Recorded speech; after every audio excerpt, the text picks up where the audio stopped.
Hi guys! Ito na pala yung ginawa nating assignment ngayon. So, ang ating topic ngayon is Excel. So, sa Excel namin guys, mayroon kaming assignment.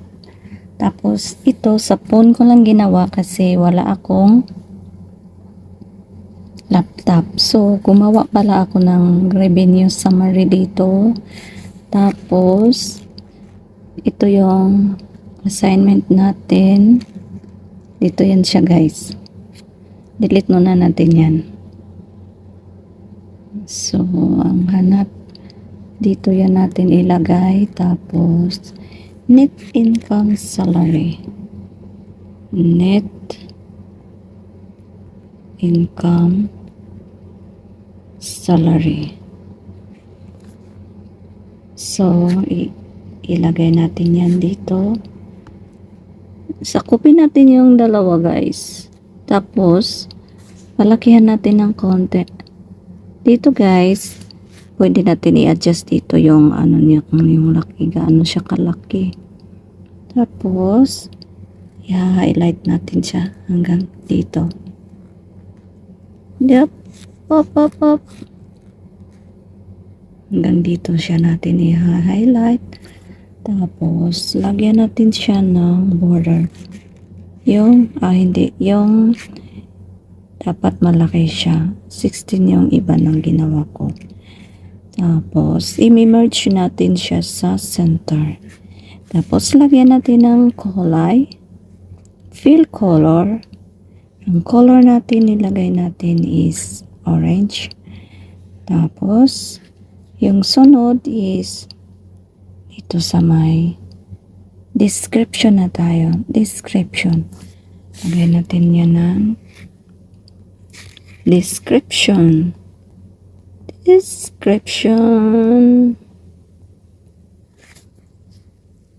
Tapos, check. Merge natin sa gitna. Merge at the center. Tapos, yung isa is amount.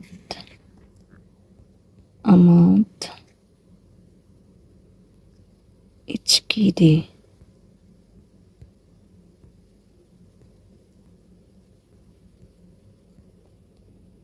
HKD guys. Tapos, lagay natin yung bold. Wait. Dapat hindi sila magkadikit. Tadang! Tapos, ibobold natin yan. Yung bold. Tapos, merge at the center. Tapos, isakupin natin yung dalawa guys. Lagyan natin ng kulay ng fill color. Lagyan natin ng parang blue dyan. Para, tapos laki-lakihan natin yan ng konti. Wait, nasa na? Yan, lakihan natin yan guys. Itong dalawang guhit dito guys is pang adjust ng ano niya. Adjust up. Wait.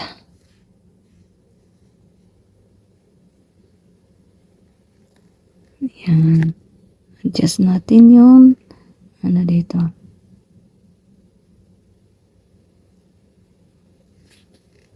Para medyo malaki-laki siya ng konti. Yan. Tapos, yung sunod is total revenue.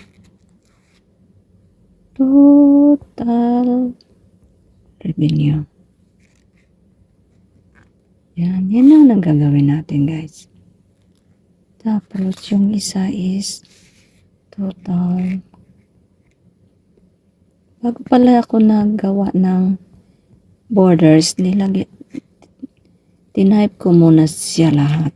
Total expenses. Para hindi siya mahirap gawin. So, yung total expenses, total revenue natin is 300,000. 300,000.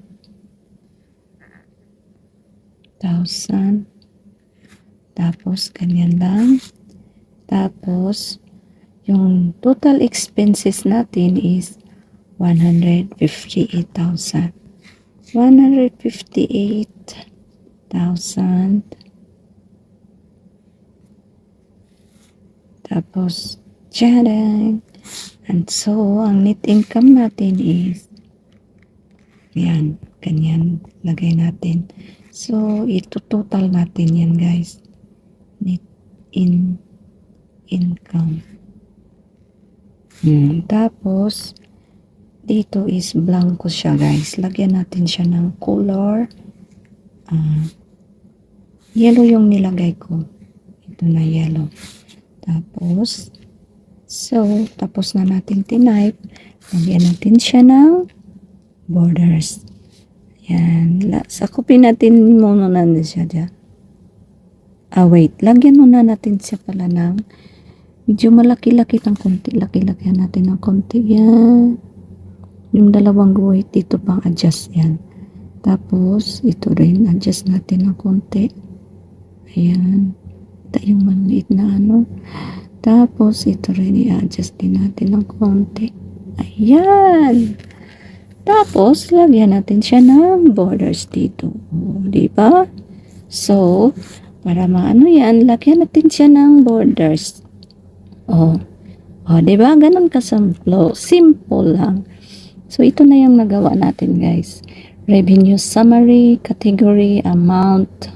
So, ang gawin natin dyan, guys, is i-total natin yan. So, maghanap tayo ng total dito. So, ang next natin gagawin, guys, is i-total natin tong 180, 75, and 45. So, ang gawin nating formula dito is, so, ganito yung gagawin natin. Since 180,000, 75,000, and 45,000 the wholesale orders, so, we can add all these three.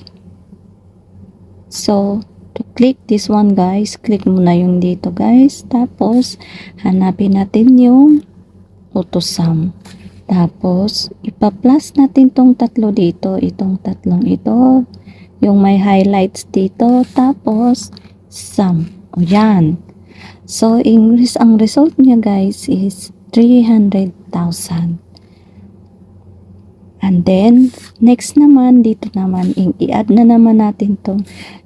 Kung tingnan mo yung result dito, guys, yan, ito yung formula niya. Yung summation of 180, yan, tingnan mo, yung formula niya is galing siya sa B4 to B6. Kasi yung numbers natin is nasa row 4 and column B. So, yan, ito yung column B. Nasa column B at saka nasa row 4 and until row 6. Kaya naging 300. Tapos, ito yung formula niya. The summation of B4 until B6. The answer is 300. Next is this one. The other one is total expenses of this. Also, you can use also click this yellow box, the total expenses, and then click auto sum, and then highlights all this one to add, and then sum. The answer is 158,000. So, tingnan natin yung formula niya kung anong ginamit niya. So, yung formula niya na ginamit niya, guys, is fx is equal to sum of B12 to B18. Because in column B, we have column B is in the row 12. So, B12 until B18. So, this is the formula. And then next is how to get this one is the answer. The total revenue and the total expenses. So, ang gagawin natin yan, ang total revenue natin is 300, tapos i-subtract natin yung total expenses natin sa 158,000. So, gawin natin ito.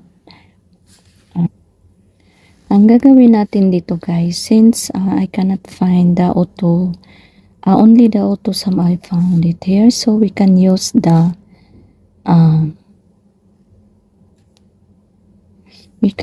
formula. So we can use equals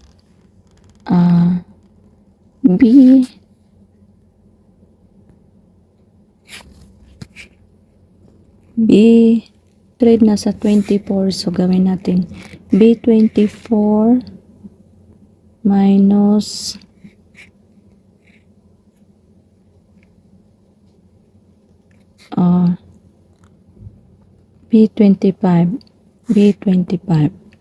B25.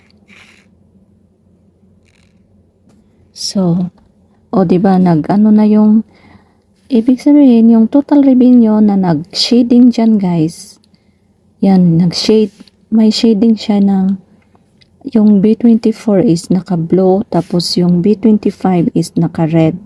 So, yung formula natin, net income is equals B24, kasi nasa column B siya, then row 24, so B24, tapos yung 158 is nasa column B and then row 25. So, minus natin yung B25. Yan yung formula natin. So, i-equal natin. Equals enter. So, the total is 142. Diba? So, kung tingnan natin yan guys, ayan, yan yung formula niya. B24 minus B25. So, sa calculator natin, kung isubtract natin yung 300 minus 158 is equal to 142. So, ganun lang kasimple guys. Yan. So, yan. Si-save na natin. So, ito na yung gawa natin. Tapos na gawa natin. Diba? Ganun lang kasimple. Ito na. Sheet 1. Ito na yung gawa natin, guys. Revenue, summary, category. Diba? Diba? Ganyan na. Gamit lang yung cellphone natin. That's all for today. Sana nagustuhan niyo yung video ko. Bye-bye!